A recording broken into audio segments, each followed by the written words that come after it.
Well, while Pope Benedict departed with the help of a helicopter and Twitter, we got an update on the search for his successor in the age-old form of smoke signals today. Black smoke, signifying a lack of cardinal consensus in the Vatican.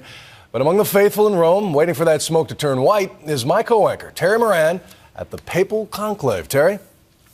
Greetings from Rome, Bill. What a day it was here. You could feel the weight of history in the air, the overriding suspense in this city. Who will be the next pope?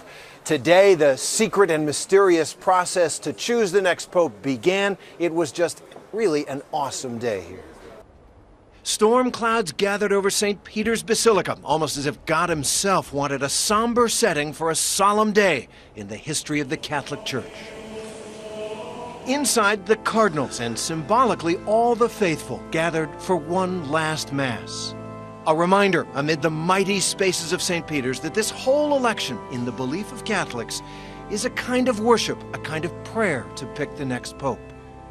Outside in the square, a few pilgrims, some Romans, and the curious gathered in the afternoon gloom, waiting for this moment to begin.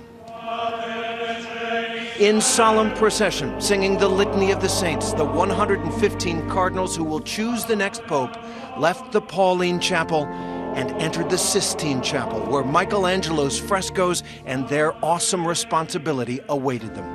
A scene of such splendor where millions come to gaze up in wonder each year, now transformed as it has been so often before into the birthplace of a pope.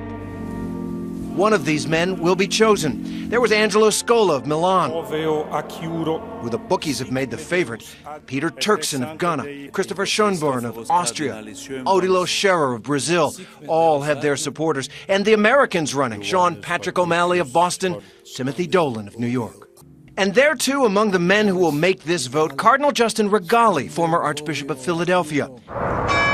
His journey to Rome began nearly 2 weeks ago from the small city of Knoxville, Tennessee, where he's retired, and we were with him as he prepared for his second conclave. He voted in Benedict's election back in 2005. This was the pen that I used, actually, in voting for the Pope the last time around. What's it like being in that magnificent room? It's not just a question of talking or trying to make it into something political. It's a fact that the people of God are asking God to raise up a man who will remain a man and will be a worthy leader of the church.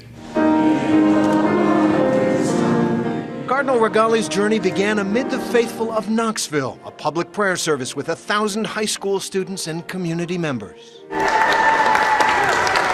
He was cheered like a rock star at the airport as he headed to his plane.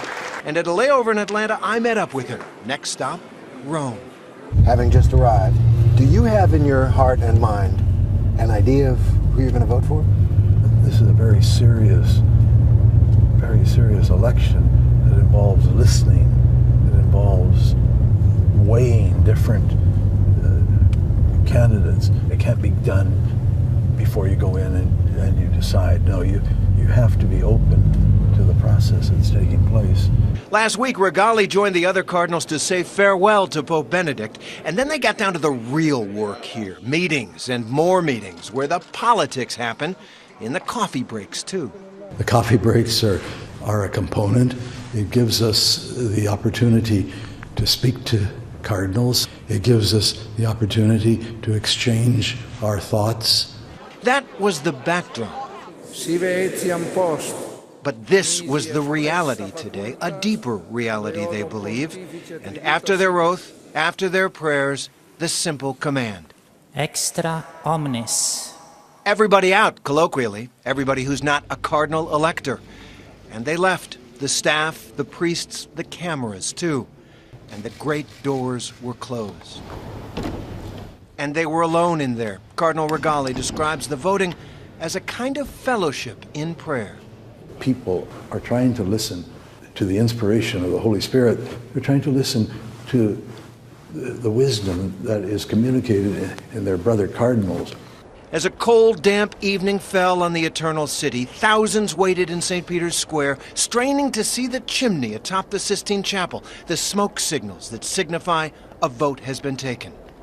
Suddenly, at 7:42 p.m., there it was. Black smoke, an inconclusive vote.